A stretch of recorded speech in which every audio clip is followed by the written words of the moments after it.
The title of the message for today for our church is, Whom Do You Want? It's a question, isn't it?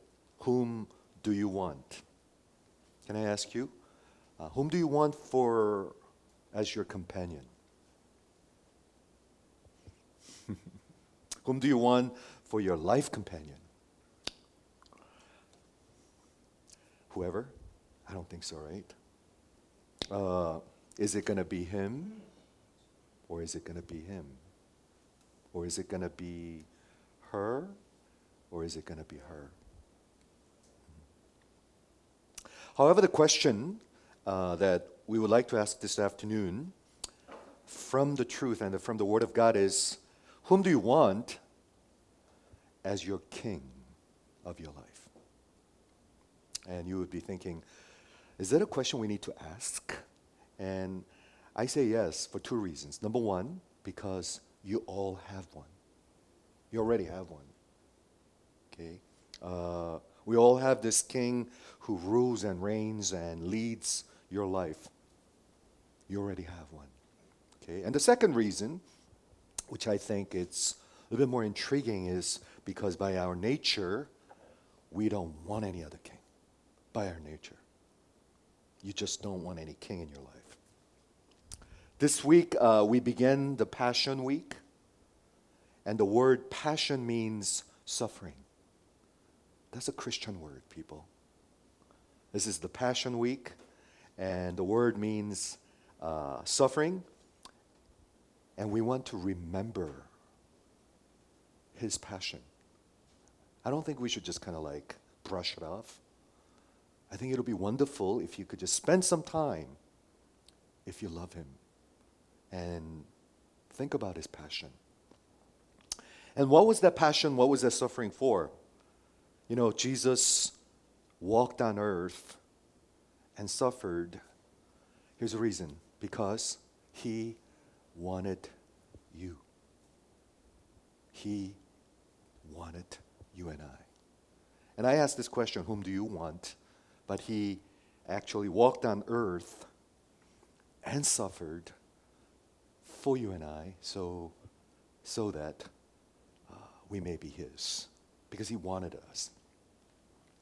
Today we'll be looking at the final part of Roman trial and third part of Roman trial.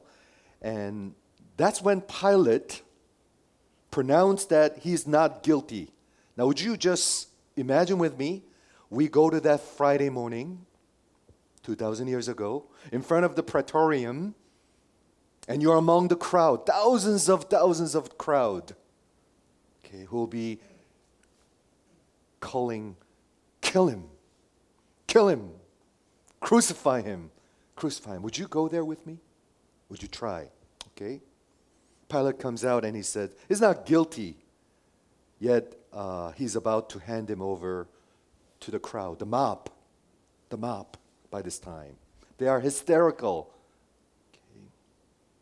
So Pilate tries to release Jesus by coming up with this Barnabas idea. We talked about that last week. I'm going to release you one person during this Passover for you. So is it going to be him or is it going to be him? Exactly the same question. Whom do you want? Okay, that's the question. Whom do you want? He was asking the crowd, whom do you want? Whom do you want? Seriously, honestly, whom do you want? Okay. We're in the 19th chapter, and Pilate, he tries his last resort, which is to punish Jesus, flogging Jesus. And hopefully the crowd will soften a little bit and they'll be a little bit pampered so that, okay, that's enough, release him. That was his last resort. Okay, that's what we're going to see. So I want us to go to the today's text, chapter 19, just a few verses. Verse 19, imagine the Praetorium, early Friday morning, you are the crowd. Okay? Then the Pilate took Jesus and flogged him. Do you know what that is? It doesn't sound very fun, right? I'm going to explain. It's a cruel Roman punishment, which I'll describe it to you. Okay? So Jesus was flogged, and the soldiers twisted together a crown of thorns. Okay, if you could picture that. And put it on his head and array him in the purple robe. What are they doing? Basically, make him look like a king, some sort of king, because he is claimed to be king. And that's exactly what we're talking about. Whom do you want as your king? That's the picture. And they came up to him, these soldiers, to his face, if you could picture. Jesus is already flogged and has a crown of thorn on his head, which I'll describe in a moment. And he's wearing a purple robe, and they're kind of like making fun of him, mocking him. Hail, King of the Jews! Hail, King of the Jews! Hail, King of the Jews! It meant grammatically, repeatedly, to his face. And what else do they do? And they struck him with their hands. Have you ever been struck with someone slapped you? That's the most inhumane thing. In Jewish culture, striking someone's face with palm of your hand is so dehumanizing. If you have to do it, they would do it the other way, because it is so dehumanizing. But Jesus was dehumanized. Okay? Pilate went out again, out of the praetorium, and said to the crowd, "See, I am bringing him out to you, that you may know that I found no guilt in him." He's not guilty. Not guilty. So Jesus was brought out, wearing the crown of thorns, purple robe, and Pilate, Jesus right here, can you picture that? Speaking to them, "Behold the man. Ecce homo." That's a famous statement throughout history. Ecce homo. You think he's dangerous? Look at him. He's helpless. He can't even help himself. You think he could overthrow Rome? Look at him. Ecce homo. Right? When the chief priest and the officers saw him, they cried out, "Crucify him and crucify him." Okay, that's the text that we're going to be talking about today. So Pilate took Jesus and flogged him after he pronounced that he is not guilty. What is that? What is that? You try to make sense out of that. He was just desperately trying to handle this volatile situation, or the case where Jesus is not guilty. Yet, what do I do with him? You know, you're going to have to answer that question too. What are you going to do with Jesus? Right? Because crowd has gone mad. These are the crowd who had become a mob, right? Angry mob, blood-thirsty mob. That's what you are. Could you picture that? Let's get some imagination. Thousands of people, and they are angry, and they are thirsty for blood. They're a mob. Now, I want us to go to Matthew account. I told you that this story of Pilate, Pontius Pilate, is in all four Gospels, Matthew, Mark, Luke, and John. And I want to go to the Matthew one because I want to see and try to assess what's going on here. Okay, so let's go to Matthew chapter 27, verse 17. We pick up from there.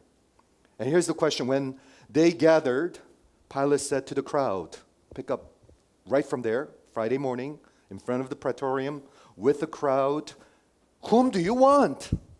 There's the question. That's the historic question. Whom do you want me to release for you? Barabbas or Jesus who called Christ? For Pilate knew that it was out of envy that they had delivered him up. Besides, there's a little side story. His wife kind of warned him not to just punish him. Here's the story. Besides, while he was sitting on the judgment seat, his wife sent word to him. Little text, I guess. Little text. Have nothing to do with that righteous man. For I have suffered much because of him today in my dream. Romans were very, very superstitious. And somehow I guess Lord just kind of gave his wife a dream. And his wife kind of texted to him, don't touch him. Let him go. Let him go. See what's going on in this tense situation? Verse 20, now the chief priest and the elders persuaded the crowd. How do you do that? I don't know. I don't know how they did it. Persuading the crowd. Hey, kill him. Hey, kill him. Crucify him. I don't know. Persuading the crowd. Ask for Barabbas and destroy Jesus. That's why I picked Matthew version. Do you see that word? Destroy Jesus? That's pretty bad, isn't it? Destroy June. That's unthinkable. But how do you say destroy him? Pick him, but destroy him. Do you see the sense? Do you see the kind of like motivation? Do you see the kind of like intensity of the motivation? Destroy him. The governor again said to them, which of the two do you want? Asking again, whom do you want? Which of the two? This one or this one? Him or him? Right? Me to release for you. And they said, Barabbas. It is our decision is clear. Barabbas. Now it gets even more interesting. Do you see this Pilate is at a situation and he knows he's losing his grip. He's just sinking in right now. The mob is kind of taking over. You see that? And then what does Pilate say? Pilate said to them, then what shall I do with Jesus? You know, if you destroy Jesus in your life, you're going to have to deal with Jesus. What are you going to do with Jesus? It's a historic question. What do I do with Jesus? It's a real question, isn't it? If you diss him, if you just ignore him, you're going to have to deal with him one day.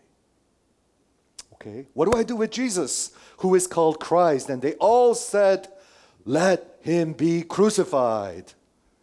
And then Pilate tries one last time. Then he said, why? Do you see what he's doing? Why? What evil has he done? He's harmless. He's guiltless. Why? And then listen to this. But they shouted all the more, let him be crucified. Basically, they're saying, it doesn't matter. Just get rid of him. Destroy him and kill him. Away with him. It sounds pretty bad, isn't it? Which of the two do you want? Barabbas or Jesus? Barabbas. And then Pilate asked this historic, tragic question, which I think you must ask as well. Then what do I do with Jesus? What do I do with Jesus? So then, what was the response? Again, they said, let him be crucified, destroy him. And now, Pilate, by this time, is frantic. He's frantically asking again, why? He's harmless. He's not guilty. And they said, it doesn't matter, just crucify him.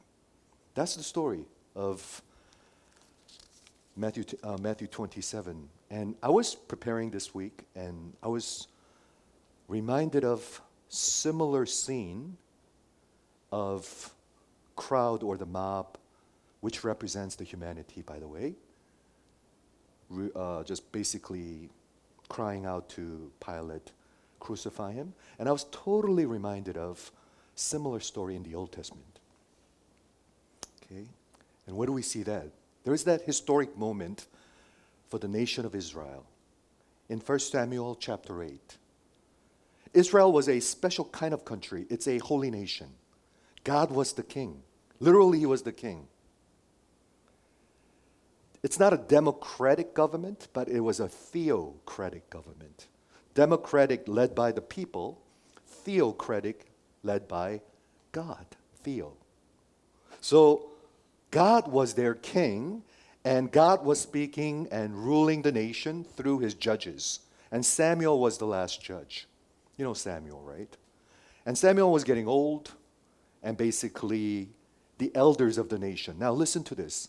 See what happens with the leaders of the nation have gone mad.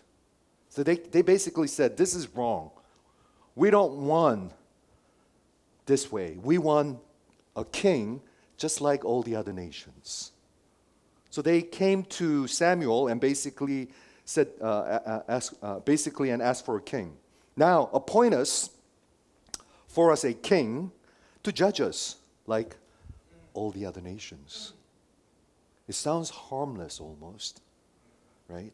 But when Samuel heard that, he did not like what he was hearing. You sense it. You sense the spirit. You sense what kind of spirit they're coming to him. And Samuel spoke to God, asked God and prayed to God. And this is God's response. Lord, the Lord, Yahweh's response. Especially after talking about a deity of God.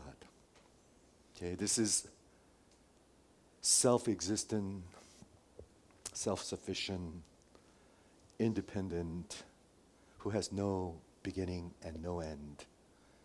And everything else depends on him. Responds to this kind of request. This is what he said. Verse 7. Listen carefully. Okay? Obey the voice of the people. Wow, that's surprising. What is he saying? Basically saying, let them have it. And then he follows by saying, obey the voice of the people in all that they say to you. For they have not rejected you, this is Lord speaking to Samuel, but they have rejected me. Okay. Forsaking from the time I delivered from the Egypt. That's the beginning, that's the conception of the nation of Israel. From the beginning until now, they have been forsaking me. Okay. Serving other gods. So they are doing what they're doing. Now, Samuel, listen to their voice. Let them have what they want. But warn them. What kind of king they're going to have. Yeah, that's the response. It's a really surprising response if you think about it. And I think what strikes this story is that, Israelites were not rejecting Samuel. They were rejecting God. And the word reject, maas, it means to reject or to despise or abhor. That's different than just rejecting it, right? That word abhor is a strong word. Holiness of God abhors evil and sin. That's the word, abhor, maas. And the Israelites, the crowd, abhor God. Do you see what's going on? So Lord basically told Samuel to do two things. And this is reiteration. Number one, let them have it. Let them have what they want.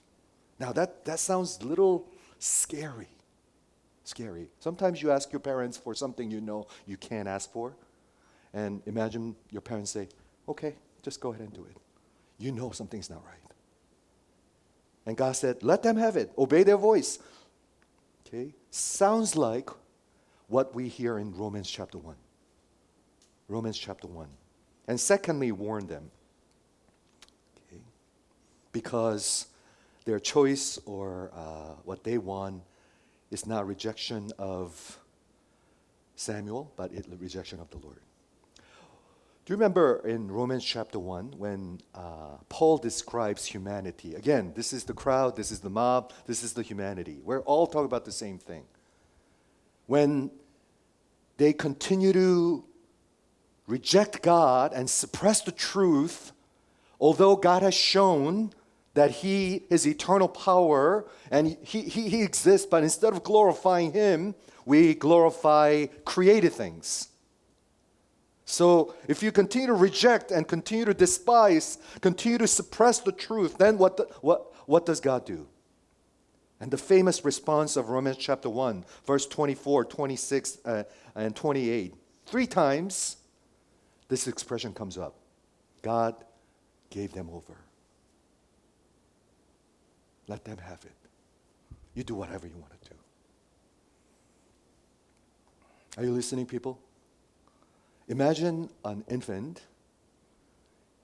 baby, and a mother decide to just kind of give the baby up. Just give it over. Can you even imagine that? The baby cries, she doesn't care. Baby poops, he doesn't care. She doesn't care. Baby is sick, he doesn't care. Just kind of give it over. Can you imagine that? How much more if God gave you over, you and I over? He doesn't care. He doesn't care. Imagine that, right? God gave them over to their desires. You know why? Because you have rejected me.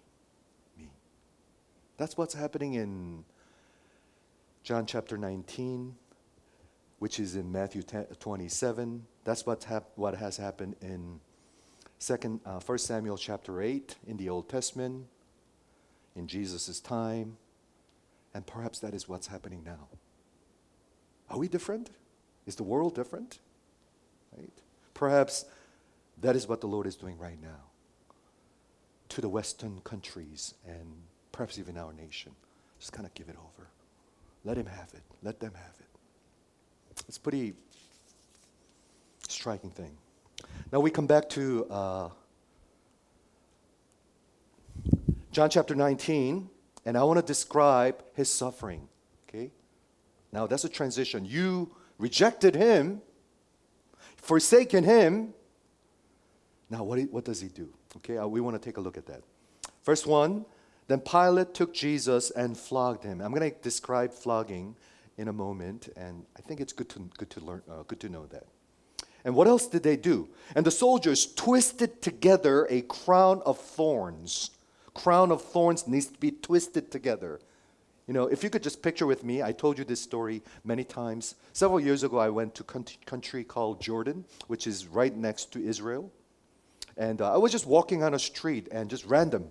And then I step on a thorn. I did. And it was about this big. And it went right through my sneakers. And I wasn't even, stepping on a nail or anything. It was a thorn. I don't know how it came through, but it came right through my sneakers. And somehow they twisted together a crown of thorns. Can you imagine that? Crown of thorns, and then twisted together. Not just scratching, but probably penetrating temple area and frontal area and whatnot. If you could just picture that. And array Him in a purple robe. Purple is a royal color. So what are they doing? They are trying to make Him look like a king. What kind of king? Just funny king, ridiculous king. They were mocking Him. They were making fun of Him. You know, I think about this. People try to do all kinds of stuff to laugh. Did you know that? Years ago, I was thinking of this illustration. Years ago, I went to see a horror movie in a movie theater. Do you like horror movies? I don't like it. I went to see a horror movie. I don't remember the title. It might have been Friday the 13th, Part 7 or something. I don't know. And I went there. I don't like it, but my friends were going, so I went there. And I couldn't watch. I'm one of those ones, the moment someone's limb or head will be chopped off, I couldn't watch it. And I was just, I was doing that. And then something is chopped off. Everyone laughs. Laugh. I was like, everyone was laughing. They were laughing. I was like, this just doesn't fit right. People do crazy things to laugh. And,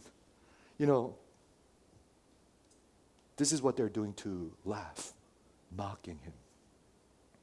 And expression that he arrayed him in the purple robe, and then they came up to him, which means they come to right to their face, right to their face, like right there.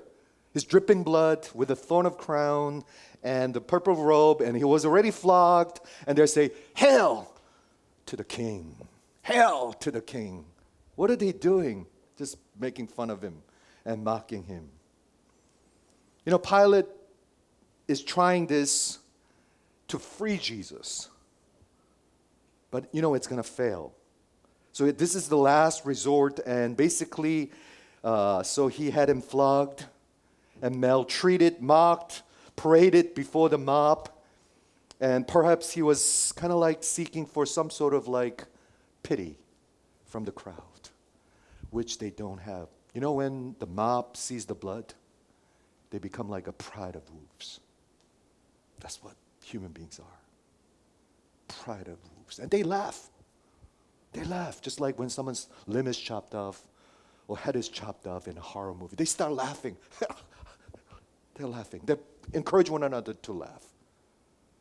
Sickening, isn't it?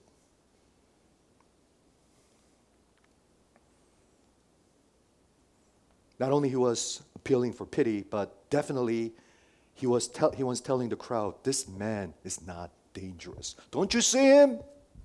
He is helpless. He's your king. He's not a dangerous king. Okay. What's the outcome? What's the outcome of Pilate's this futile attempt? A great mistake. Now the control is out of his hand. Mob just took over. They underestimated evil of the evil leaders and the fickleness of the crowd. It was completely out of his hand. Crucify him, crucify him.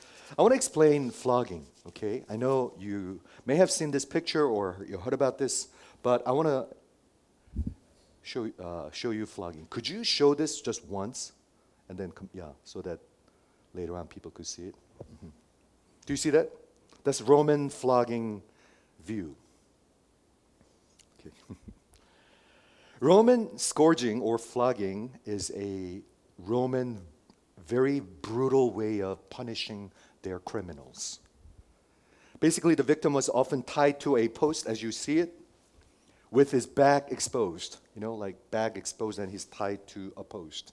If you see the movie Passion of the Christ, you could see that picture pretty graphically. Okay? Then they lashed the back with a stick with a leather strap thongs, and you see that, right? It's a stick with a leather straps thongs, multiple thongs of some length, and in the end of those leather thongs, they embedded bits of brass and lead, metal. They embed metal at the tip of that thorns. Or bones filed to sharp point.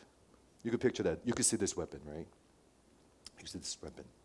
So when you are lashed with this whip or the weapon on your back, and this is what happens. The back gets torn, lacerated, or shredded. I couldn't believe what I was reading from this source. The paper shredder? Your back gets shredded as those metal pieces bites the skin and the muscles. Okay. To such an extent that even the deep-seated blood vessels, there are blood vessels, veins and even small arteries, they get ruptured. Okay. And muscles get torn. And sometimes even inner organs or bone may be exposed. Yeah. It was such a horrible torture that no Roman citizen, no matter what and how great their crime is, were allowed to be flogged. It's too inhumane. Okay. It was forbidden for the Roman citizens. Can you picture that? So he was flogged, crown of thorns,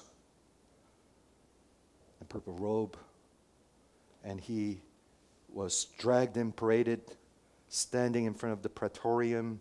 You are the crowd, thousands of you. You're hungry for blood. It's early Friday morning, and Pilate comes out. Behold a man. Would you do that? Ecce homo. Ecce homo. Come on, people. Don't put your head down. Look at him. Look at him, please. Do you want him? That's the situation. You know, so much blood was lost. If you know anything about crucifixion, for a healthy male, Jesus was only early 30s, presumably a healthy person. But he lasted only 6 hours on the cross, as opposed to a healthy male could last a day or even 2 days. That's why because they don't die, they break their legs. Because when you are hung on a cross, and if you break their legs, what happens is, in order for you to breathe in, you need to lift your body up like that, but you can't do that because your legs are broken. That's why they break their legs, which we will talk about it perhaps this Friday, but usually healthy person lasts a day or two and they just leave it there for them to suffer.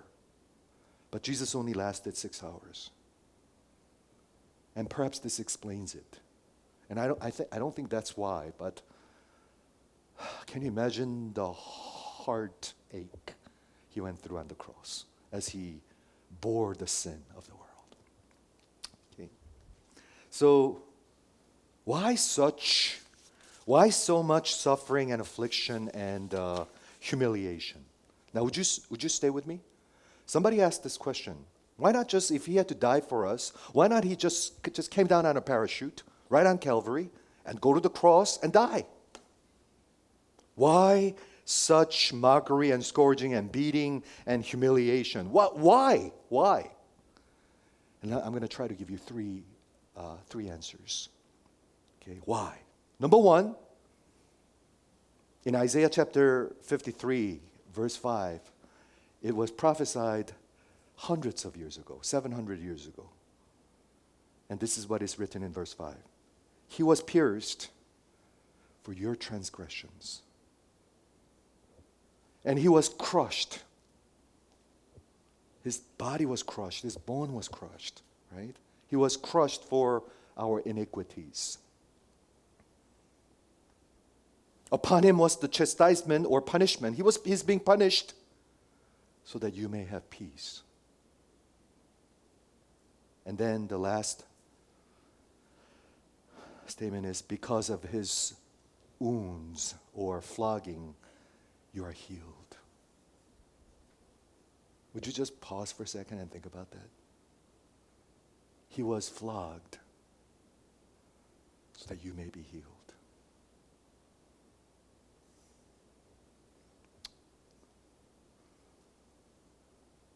We often think Jesus bore our sin on the cross, and he did. He did. But he already is bearing, and he bore our sin as he goes through this time of mockery, beating, scourging, and he's already doing that. Can you picture with me one more time? Okay. Picture with me. His muscles were torn. Some of you are muscular, right? You're so excited about your muscles, right? His muscles were torn. His skin was ripped. Blood vessels were ruptured. And just blood all over the place and bleeding profusely. And his pain, he tries to endure, yet it is not going away. In fact, it is getting intensified. It's getting worse to the point of going insane. Have you ever been there? And you're so painful. You're about to go insane. And it feels like time has stopped. The hour of suffering. Why such suffering? Because by his punishment you have peace.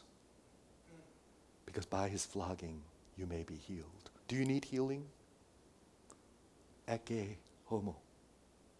Ecce homo. Behold a man. Second reason, perhaps, why so much affliction, humiliation, suffering, it's because he suffers so greatly because men, you and I, are not just sinners, but we are vile sinners. We are wretched sinners. I appreciate that word, vile sinners. We're not just little bit sinners, we are vile sinners, wretched sinners. And the picture of that is in Romans. Let me draw the picture for you, okay? From the Romans chapter 3. Well, Paul describes humanity. That's you, that's me, that's the crowd, that's the mob, that's the Israelites in 1 Samuel 8. That's the Israelite and the crowd and the mob in front of the praetorium, and that's the humanity now. And this is the picture. Romans chapter 3. No one is good, not even one. This is God's assessment, which includes you and I then, right? No one is good, not even one. So whole humanity, and their throat is an open grave. Your throat, my throat is like an open grave. They use their tongues to deceive. Their mouth is full of curses and bitterness. Their feet are swift to shed blood. In their path are ruin and misery. And there is no fear of God before their eyes.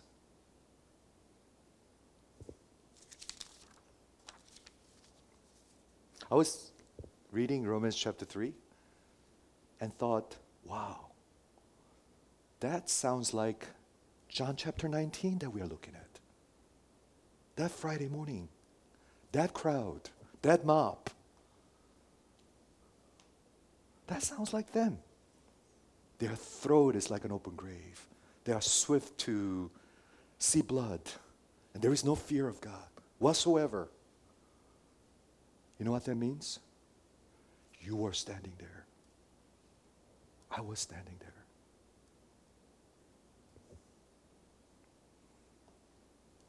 Before the praetorium. Do you want him?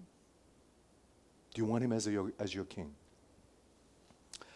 Thirdly, I think perhaps it is the most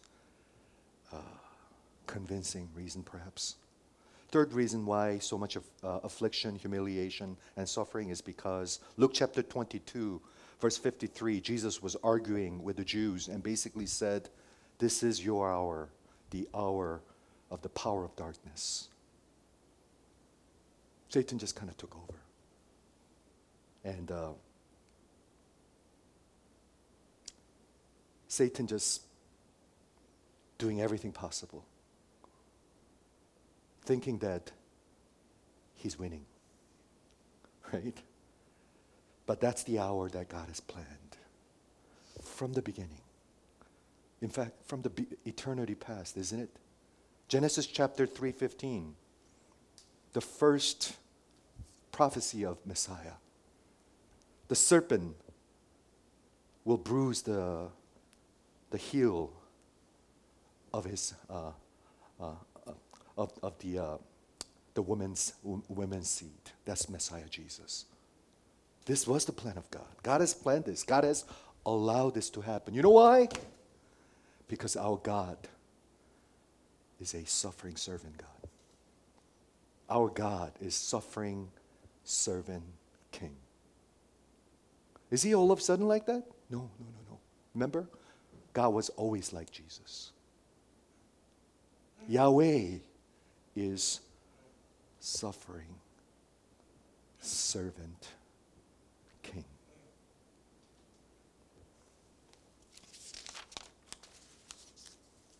I want to just summarize.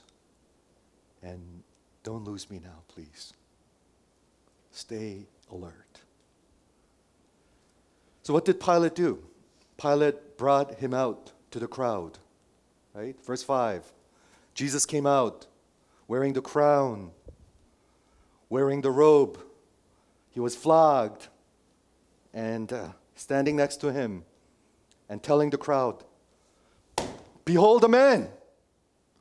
Eke! Homo! Look at him! Do you want him? Is that your king? Do you want him? Look at this man. Do you see? You say he's dangerous? Look at him. He's helpless. He's powerless. He's harmless. He can't even handle himself. Eke, homo. Come on, crowd. Do you want him? Do you want him as your king? Or are you going to reject him?" The response of the crowd or the world or humanity was the same.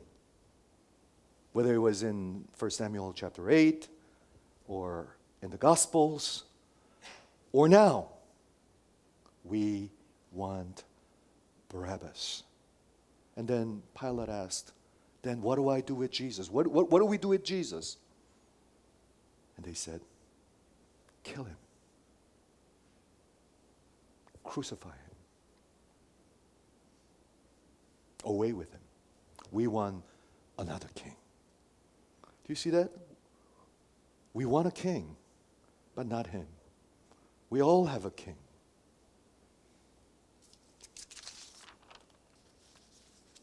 Friends, what do you want? Whom do you want? Seriously, I'm asking this question. Whom do you want? Eke homo. Look at him. This morning, and that morning, that Jesus stood there because he wanted you. That's the only reason he's standing there. That's what he longed for. That's what he planned. That's what he longed to be with you. Do you understand that? Ladies and gentlemen, do you understand that? Don't diss this now. He's standing there because of you. He desired to be your king. But he's not those brutal kings like Samuel warned the Israelites, but he's a suffering servant king. Yahweh king. Hesed king. Emet, faithful king. Slow to anger king. Can you imagine that? Gracious king. Merciful king. Put all the attributes upon him. Attributes of God upon him. That's what we're learning, isn't it? All the attributes of God, of Yahweh, culminates and highlighted on the person of Jesus Christ. That's who he is. That's the ultimate manifestation of who Yahweh is.